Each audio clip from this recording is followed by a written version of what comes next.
কর্পোরেশনের নামে টাকা তুলছে পদ্ম ট্রেডিং কোম্পানি। তবে রশিদে কোথাও পদ্ম ট্রেডিং কোম্পানির ঠিকানা বা মোবাইল নম্বর নেই। লোড আনলোড 150 টাকা নেয় এরা।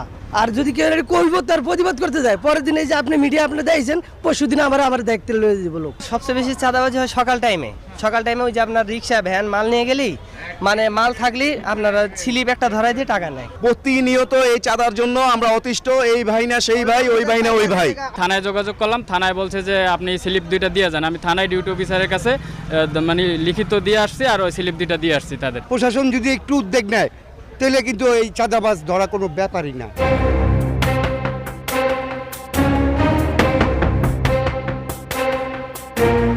শুধু যাত্রাবাড়ি নয়, পুরো রাজধানীর বিভিন্ন শপিং মল থেকে শুরু করে গুরুত্বপূর্ণ সড়ক ও মোড়গুলোতে চলছে এই চাঁদাবাজি। এবার নজর দেওয়া যাক গুলিস্তানের ফুলবাড়িয়া সুপার মার্কেটের দিকে। দক্ষিণ সিটি কর্পোরেশনের তথ্য বলছে